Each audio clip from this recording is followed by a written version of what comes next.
51 സങ്കീർത്തനം. ദൈവമേ, അങ്ങയുടെ കാരുണ്യത്തിനൊത്ത് എന്നോട് ദയ തോന്നണമേ. അങ്ങയുടെ കാരുണ്യാതിരേകത്തിനൊത്ത് എൻ്റെ അതിക്രമങ്ങൾ മായ്ച്ചു കളയണമേ. എൻ്റെ അകൃത്യം നിശേഷം കഴുകിക്കളയണമേ. എൻ്റെ പാപത്തിൽ നിന്ന് എന്നെ ശുദ്ധീകരിക്കണമേ. എൻ്റെ അതിക്രമങ്ങൾ ഞാൻ അറിയുന്നു. എൻ്റെ പാപം എപ്പോഴും എൻ്റെ കൺമുന്നിലുണ്ട്. അങ്ങേക്ക് മാത്രമെതിരായി ഞാൻ പാപം ചെയ്തു. അങ്ങയുടെ മുൻപിൽ ഞാൻ തിന്മ പ്രവർത്തിച്ചു. അതുകൊണ്ട് അങ്ങയുടെ വിധി നിർണയത്തിൽ അങ്ങ് നീതിയുക്തനാണ്.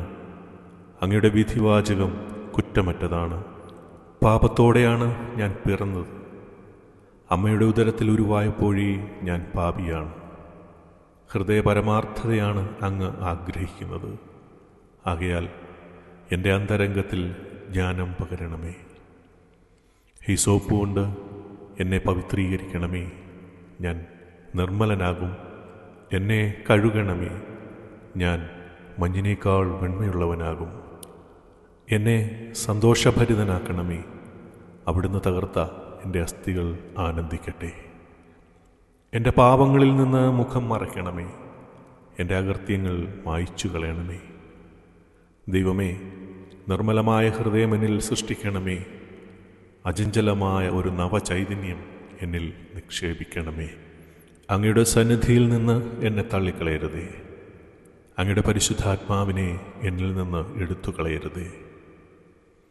അങ്ങയുടെ രക്ഷയുടെ സന്തോഷം എനിക്ക് വീണ്ടും തരണമേ. ഒരുക്കമുള്ള ഹൃദയം നൽകി എന്നെ താങ്ങണമേ. അപ്പോൾ അതിക്രമികളെ ഞാൻ അങ്ങയുടെ വഴി പഠിപ്പിക്കും. പാപികൾ അങ്ങയിലേക്ക് തിരിച്ചു വരും. ദൈവമേ, എൻ്റെ രക്ഷയുടെ ദൈവമേ, രക്തപാതത്തിൽ നിന്ന് എന്നെ രക്ഷിക്കണമേ. ഞാൻ അങ്ങയുടെ രക്ഷയെ ഉച്ചത്തിൽ പ്രകീർത്തിക്കും. കർത്താവേ, എൻ്റെ അധരങ്ങളെ തുറക്കണമേ.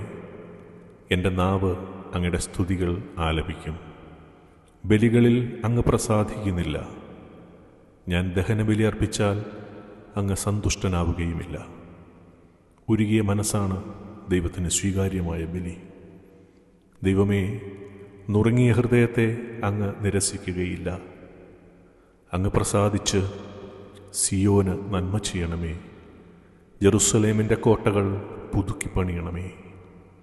അപ്പോൾ അവിടുന്ന് നിർദ്ദിഷ്ട ബലികളിലും ദഹനബലികളിലും സമ്പൂർണ്ണ ദഹനബലികളിലും പ്രസാദിക്കും.